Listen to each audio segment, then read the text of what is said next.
Good evening, everyone. This is Dr. Swati Pandey, and this is another one of my videos. Here, we're going to talk about constipation. What is it, and how do we treat it? First, I want to tell you what exactly is constipation. Um, how do we define it? कैसे हम लोगों को पता लगता है कि हम लोगों को कॉन्स्टिपेशन है या कब्ज है? अगर ये मैंने 6 सिम्टम्स लिखे हैं इसमें, और इसमें से आपको 2 या 2 से ज़्यादा हैं तो आप कह सकते हैं कि आपको कब्ज़ की बीमारी या कॉन्स्टिपेशन है। सबसे पहला सिम्टम्स है कि आपको लेटरिन जाते हुए बहुत ज़ोर लगाना पड़ता है, जिसे बोलते हैं स्ट्रेनिंग ड्यूरिंग डेफिकेशन। और ज़ोर लगाने के बाद भी आपको बहुत ही सख्त और लंपी छोटे-छोटे मुश्किल से निकलने वाले स्टूल बाहर आते हैं। और जाने के बाद भी आपको ऐसा लगे कि अभी भी अच्छे से आप एम्प्टी नहीं हो पाए हैं, खाली नहीं हो पाए हैं और अभी भी अंदर फीसेस या स्टूल बाकी हैं, ये सेंसेशन हमेशा पूरे दिन बने रहना। या फिर आपको सेंसेशन होना कि अंदर कोई ब्लॉकेज है जो रिमूव करनी पड़ेगी और उसके बिना नहीं निकाल पाएंगे, ये सेंसेशन पूरे दिन बने रहना। कुछ लोग एक्चुअली उंगली डालकर या किसी भी चीज़ से हेल्प भी करते हैं उस ब्लॉकेज को रिमूव करने की। मैन्यूवर से उनको लगता है कि यहाँ पर है स्टक है, कुछ वहाँ पर स्टक है। अगर आप ये कर रहे हैं तो ये भी वन ऑफ द सिम्टम है। इन सब कुछ करने के बाद भी आप 1 हफ्ते में, मतलब 7 दिन में 3 से कम बार आपको स्टूल पास करना पड़ता है और उससे ज़्यादा आप नहीं कर पाते हैं। तो ये 6 सिम्पटम्स हैं कॉन्स्टिपेशन के, और इनमें से आपको 2 या 2 से ज़्यादा हो रहे हैं तो आप कह सकते हैं कि आपको कब्ज़ की बीमारी है। ऐसा एक किसी न किसी पीरियड में लाइफ में कभी भी हो सकता है, तो हमेशा तो हम लोग डॉक्टर के पास नहीं जाते हैं। तो नेक्स्ट स्लाइड में मैं यही बता रही हूँ कि आप कब आएँ, कब डॉक्टर से पूछें कि ये बीमारी है या फिर जस्ट फेज़ ऑफ लाइफ। तो 4 चीज़ें हैं कि एक तो ये आपके साथ नया-नया हो रहा है, आप बहुत अच्छी रेगुलर बाउल मूवमेंट रेगुलरली जा रहे थे और एकदम से इन प्रॉब्लम स्टार्ट हो गई है और आपको पता नहीं है कि क्यों हो रही है और परसिस्ट कर रही है। 3 हफ्ते हो गए हैं आपको इसे स्ट्रगल करते हुए और अभी भी जा नहीं रही है। अभी-अभी आपने किसी और चीज़ के लिए आप बीमार पड़े या आपको ब्लड प्रेशर हुआ, कुछ भी हुआ और आपने कुछ नई मेडिसिन स्टार्ट की हैं और उसके बाद से ही आपको प्रॉब्लम स्टार्ट हुई है, तो भी आपको डॉक्टर से पूछना चाहिए। सबसे ज़रूरी है कि अगर इसके साथ आपको ब्लड आ रहा हो, खून आ रहा हो, म्यूकस या फिर सफ़ेद आम आ रहा हो, इसके साथ आपको हेमरॉइड्स या बवासीर की दिक्कत हो रही हो, या फिर इसके साथ आपको लग रहा हो कि आपका वजन भी कम हो रहा है, आपको भूख भी नहीं लगती है, ये सारे सिम्टम्स अगर आपको कॉन्स्टिपेशन या कब्ज के साथ हो रहे हो तो प्लीज़ आप अपने डॉक्टर से तुरंत कंसल्ट करें। इसमें मैं आपको बताना चाहूँगी कि कॉजेज़ ऑफ कॉन्स्टिपेशन क्या होते हैं, और क्या हम लोग गेन करेंगे एक डॉक्टर से विज़िट करके। फॉर एग्ज़ाम्पल, अगर आपने कुछ नई मेडिसिन स्टार्ट की है तो बहुत सारी मेडिसिन्स लाइक बहुत सारी ब्लड प्रेशर की मेडिसिन, डिप्रेशन की मेडिसिन, एंजाइटी की मेडिसिन, एलर्जी की medicines, even some sleeping medicine, antibiotics, बहुत सारी मेडिसिन जिनका साइड इफ़ेक्ट्स होता है कॉन्स्टिपेशन। आयरन की पिल्स या फिर कोई मल्टीविटामिन्स या कैल्शियम पिल्स, बहुत सारी पिल्स हैं जो कॉन्स्टिपेशन करवा सकती हैं। एंड सेफ़र ऑप्शन अवेलेबल होते हैं हमेशा, तो आप अपने डॉक्टर से बात करेंगे तो वो चेंज कर देंगे आपकी मेडिसिन, तो आपकी ठीक हो जाएगी। 3 हफ्ते से ज़्यादा चल रही है तो मतलब है कि आपको अंदर कोई और प्रॉब्लम हो सकती है जो आप इग्नोर कर रहे हैं कि सोच के कि नहीं ये बस नॉर्मल कब्ज़ है और इसको दवाइयाँ लेने से ठीक हो जाएगा। तो हो सकता है आपको किसी इन्वेस्टिगेशन की ज़रूरत पड़े। यूजुअली अगर आप रेगुलरली बाउल मूवमेंट जाते हैं और ये न्यू प्रॉब्लम है, स्पेशली यंग एज में, तो डेफिनेटली हम लोगों को किसी और चीज़ को रूल आउट करना चाहिए कि कोई और प्रॉब्लम तो नहीं है। Even stress in life can cause this problem. And fourth is self explanatory कि अगर आपको ब्लड म्यूकस, बवासीर या वेट लॉस हो रहा है तो हम लोग वरी करते हैं कि आपको कोई और सीरियस प्रॉब्लम है कि नहीं। तो इसीलिए आप अगर इनमें से कुछ भी हो रहा है तो आप प्लीज़ अपने डॉक्टर के पास जाइए। अगर आप अपने डॉक्टर के पास जाएंगे तो वो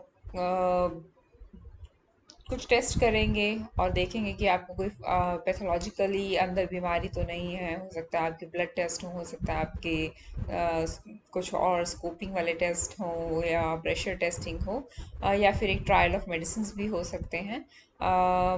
हम लोग यहाँ बात कर रहे हैं कि जब कोई भी पैथोलॉजिकल प्रोसेस डॉक्टर को नहीं मिलता है और फिर भी पेशेंट क्रॉनिक कॉन्स्टिपेशन से जूझ रहा है, इसको बोलते हैं इडियोपैथिक क्रॉनिक कॉन्स्टिपेशन, कि जिसका कोई भी रीज़न नहीं मिल रहा है बट फिर भी पेशेंट कॉन्स्टिपेशन से ग्रस्त है।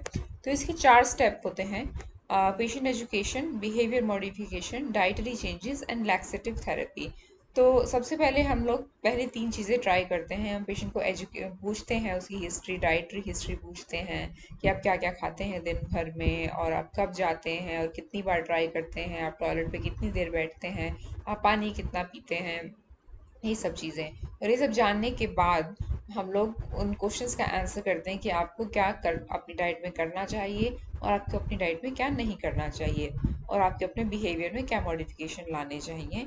और अगर इन सब चीज़ों के से हेल्प हो जाती है तो वेल वेल एंड गुड, और अगर नहीं होती है तो then we will recommend other therapies.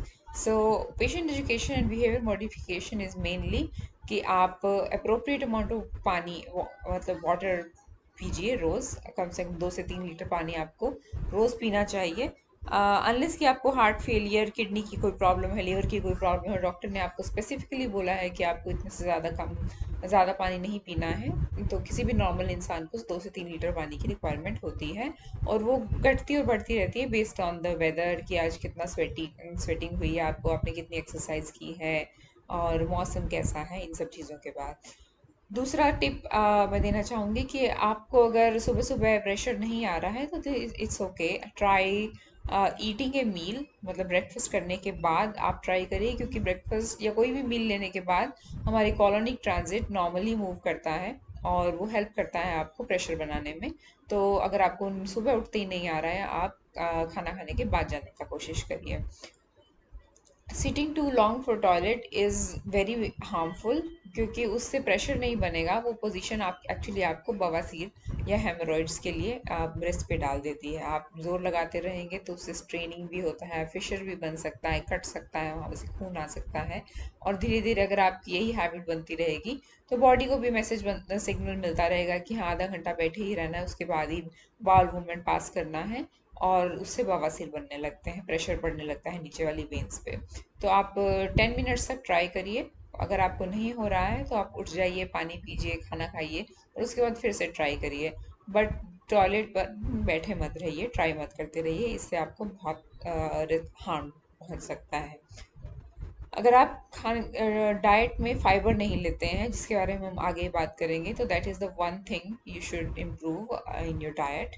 अगर आप लैक्सेटिव्स, मतलब दवाइयों का इस्तेमाल करते हैं, चूरन का इस्तेमाल करते हैं, तो वो भी कभी कभार के लिए ठीक है, पर आप अगर आपको रोज़ाना उसकी हेल्प लेनी पड़ रही है तो वो ठीक नहीं है, और इसलिए आपको डॉक्टर को दिखाना चाहिए कि प्रॉब्लम क्या है और कैसे मैं लैक्सेटिव से छुटकारा पाऊँ। तो हर कोई आपको बोलता है कि अगर आपको कॉन्स्टिपेशन की प्रॉब्लम है, पानी बढ़ाइए, फाइबर बढ़ाइए। बट फाइबर होता क्या है और कैसे हम बढ़ा सकते हैं, इसके बारे में मैं आपको बताना चाहूँगी। So what is fibre and how to increase it in diet. Dietary fibre basically एक ऐसी चीज़ होती है जो हमारे खाने में ना ही डाइजेस्ट होती है हमारी आंतों में, और ना ही एब्जॉर्ब होती है। तो वो ही जो जो स्टूल है, जो लैट्रिन है, जो बल्क जो होता है उसका, वही बनाती है, और वो उसको सॉफ्ट कर देती है, और जिससे वो आसानी से पास हो जाए। तो इसमें किसी किसी फूड में बहुत ज़्यादा फाइबर होता है, छिलके वाले फ्रूट्स में बहुत ज़्यादा फाइबर होता है। अगर हम लोग ऐसे फ्रूट्स खाते हैं, नट्स खाते हैं, तो उसमें ज़्यादा हमें फाइबर मिलता है, ज़्यादा अच्छे से स्टूल बनता है, और लंपी हार्ड स्टूल नहीं आते हैं, सॉफ्ट स्टूल आते हैं जो इजीली पास हो जाते हैं। तो यही होता है फाइबर।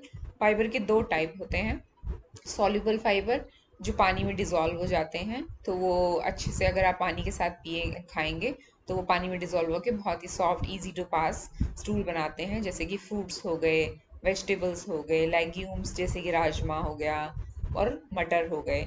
इनसॉल्युबल फाइबर जैसे कि इसबगोल हो गया, सॉरी, जो व्हीट ब्रांड से बनते हैं, ये सब चीज़ें हो गई, हस्क होता है, हाँ, ये भी आपको फ़ायदा करेंगे। नेक्स्ट स्लाइड में मैं आपको बता रही हूँ कि क्या क्या बेनिफिट्स हैं फाइबर के। कॉन्स्टिपेशन में तो मैंने आपको एक बताया ही कि एक makes the bulk of the stool, so it makes it soft and easy to pass, and keep in mind it is not a laxative, ये लैक्सेटिव नहीं है, ये कोई दवाई नहीं है, ये जस्ट एक नॉर्मल डाइटरी सप्लीमेंट है या डाइट में ही हम बढ़ा रहे हैं। सॉल्युबल फाइबर देखा गया है कि हार्ट की बीमारी, जो हार्ट अटैक वाली बीमारी होती है, और टाइप 2 डायबिटीज़ का रिस्क भी कम करता है। इन सम पीपल ये आईबीएस या इरिटेबल बाउल सिंड्रोम के सिम्टम्स भी कम कर देता है, लेकिन किसी में बढ़ा भी सकता है। तो अगर आपको आईबीएस है तो आप डॉक्टर की सलाह के बिना इसको ना लें। डेफिनेटली अगर आपको सॉफ्ट स्टूल होंगे इसकी वजह से और ज़्यादा बैठना नहीं पड़ेगा तो बवासीर की दिक्कत इससे कम हो जाती है। और भी बाकी जो डाइजेस्टिव इश्यू है, अगर आपको बहुत एसिड बन रहा है या गैस बन रही है तो ये हेल्प कर सकता है उसमें। तो these are the benefits of fibre. कितना फाइबर आपको एक दिन में लेना चाहिए, ये है आपकी डेली रिक्वायरमेंट, 25 से 30 ग्राम तक फाइबर। और अगर आप कोई चीज़ खरीदते हैं तो आप उल्टा उसको उल्टा करके लेबल उसका ज़रूर देखिए। यहाँ पर यूजली लिखा होता है डाइटरी फाइबर, उसमें कितना है, तो इसमें 25% है ऑफ 29 ग्राम। तो इससे आपको पता लग जाएगा कि आपको ये खाएंगे, 2 चम्मच खाएंगे, 3 चम्मच खाएंगे तो आपको इससे इतना फाइबर मिल जाएगा। नॉर्मली जो हम लोग फ्रूट्स एंड फूड्स खाते हैं डेली लाइफ में, उसका मैंने मेंशन किया है किसमें ज़्यादा होता है किसमें कम होता है। और इस टेबल को देख के आप अपना डाइट बना सकते हैं कि कैसे मैं अपनी डाइट में फाइबर बढ़ाऊँ। फॉर एग्ज़ाम्पल आप इस स्लाइड में देख रहे हैं कि फ्रूट्स में बहुत फाइबर होता है, और सबसे ज़्यादा देखा गया है कि प्रून्स में बहुत ज़्यादा फाइबर होता है, 12.5 ग्राम फाइबर होता है। तो अगर 25 से 30 ग्राम आपकी रिक्वायरमेंट है, अगर आप 3-4 प्रून्स ही रोज़ खा लेते हैं तो आपका रिक्वायरमेंट पूरी हो जाती है। लेकिन अगर आपको प्रून्स यहाँ नहीं मिल रहे हैं तो Apple is a very good source.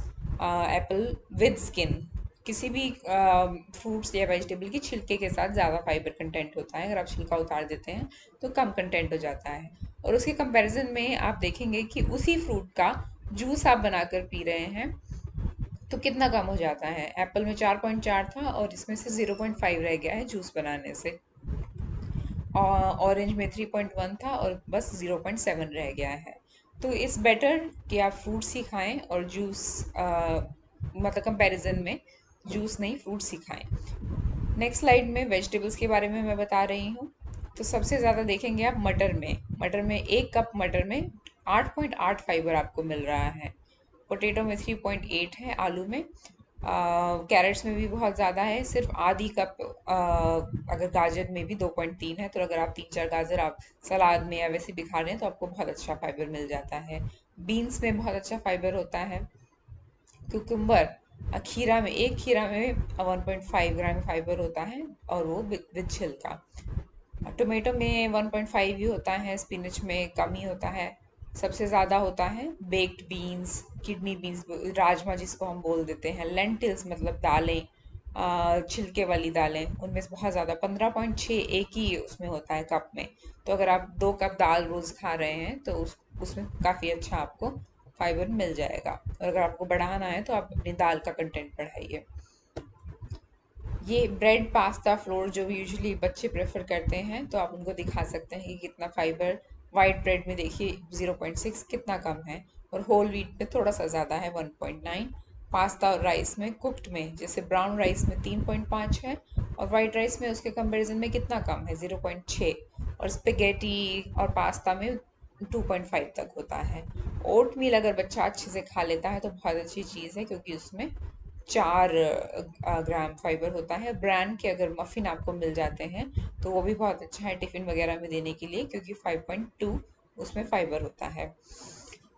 सबसे बेस्ट चीज़ है नट्स। नट्स में बहुत फाइबर होता है, क्योंकि वो छिलके समेत हम लोग खा सकते हैं, कच्चा भी खा सकते हैं, सूख करके भी खा सकते हैं। आलमंड्स में आप देखेंगे आधे कप में ही 8.7 फाइबर है, और पीनट्स में हाफ कप में 7.9 फाइबर्स हैं। And that's an additional benefit कि इसमें प्रोटीन भी बहुत होता है, आयरन भी बहुत होता है और फाइबर भी बहुत होता है। तो इतनी सारी चीज़ें हम लोगों की डेली लाइफ में हैं जो वेजिटेरियन हैं और जो हम लोगों को फाइबर प्रोवाइड कर सकती हैं। बट फिर भी कुछ लोगों को टेस्ट पसंद नहीं आता है, या जो भी रीज़न है वो नहीं ले पाते हैं अपनी डाइट में। तो obviously there are other option कि अगर आप डाइट में अपना इम्प्रूव नहीं कर पा रहे हैं तो आप फाइबर सप्लीमेंट्स खरीद सकते हैं फ्रॉम फार्मेसी से। तीन चार तरह की ये पिल्स भी मिलती हैं, ये सैशे भी मिलते हैं जो आपको पानी में मिला के पीने हैं। चार पांच नाम मैंने लिखे हैं, इसबगोल भी है, मिथाइल सेलुलोज, वीटेक्सट्रिन, पोलीकार्बोफिल, साइलियम। ये सब कॉमनली यूज्ड फाइबर सप्लीमेंट्स हैं जो आपको स्टोर पे मिल जाएंगे, और इनकी डोज होती है usually 1 to 2 every day with water. या तो रात में लेके सोएं या सुबह लें, और इससे भी आपको फ़ायदा मिलेगा। I would definitely prefer natural fiber over fiber supplements. Side effects obviously हर चीज़ के होते हैं। फाइबर के सप्लीमेंट इसके साइड इफ़ेक्ट्स क्या होंगे, बिकॉज मैंने बताया कि ये डाइजेस्ट भी नहीं होता है, एब्जॉर्ब भी नहीं होता है। तो हो सकता है इससे आपको थोड़ी सी ब्लोटिंग लगेगी, पेट में बहुत ज़्यादा भर गया है और गैस बन गई है। जैसे कि मैंने पहले बताया था, आईबीएस के सिम्टम्स इससे बढ़ सकते हैं। तो इसके लिए आपको क्या करना चाहिए कि आपको ज़रूरी नहीं है कि 25 से 30 ग्राम आपकी रिक्वायरमेंट हो, आप शुरू ही 25 से 30 ग्राम से करें। आप 5 ग्राम से शुरू करिए, एक हफ्ते तक 5 ग्राम लीजिए, दूसरा हफ्ता आप 7 ग्राम कर दीजिए, फिर 10 ग्राम कर दीजिए। ऐसे धीरे धीरे धीरे करके बढ़ाएंगे, 2-3 महीने में आप अपना बढ़ा लेंगे तो बॉडी को भी हैबिट हो जाएगी, और आपको साइड इफ़ेक्ट्स भी नहीं होंगे। And also the very important thing is कि वो बल्क तो बना रहा है, लेकिन उसको सॉफ्ट करने के लिए पानी की ज़रूरत है। तो आप उसको appropriate adequate amount of plenty of fluids के साथ, पानी के साथ लीजिए। ठीक है, वो खा रहे हैं वो अच्छी बात है, लेकिन पानी भी बहुत ज़रूरी है। ये सब करने के बाद भी फाइबर सप्लीमेंट्स आपने बढ़ा लिया, आपने अपना बिहेवियर मॉडिफिकेशन कर लिया, आप खाने के बाद जा रहे हैं, ये सब चीज़ें कर ली आपने, और फिर भी आपका ठीक नहीं हो रहा है और आपकी कोई पैथोलॉजिकल प्रॉब्लम भी नहीं है, तो next step is laxatives, which is a topic in detail for further discussion. मैं नेक्स्ट स्लाइड में ही उसको प्रेजेंट करना चाहूँगी, क्योंकि वो खुद में ही एक बड़ा टॉपिक है कि कौन कौन से लैक्सेटिव्स हैं और वो क्या काम करते हैं और किस तरह से उनको यूज़ करना चाहिए, कितना यूज़ करना चाहिए, और उसके हार्मफुल इफ़ेक्ट्स क्या हैं। तो नेक्स्ट प्रेजेंटेशन में हम लोग उसी के बारे में बात करेंगे। आप stay tuned, subscribe to my channel, और इसमें ग्रुप में भी मैं शेयर करूँगी। बट लैक्सेटिव्स के बारे में हम नेक्स्ट टाइम डिस्कस करेंगे। For further information, you can contact me. I have mentioned my contact information address in the next slide. Hopefully, it cleared some of your doubts. Thank you.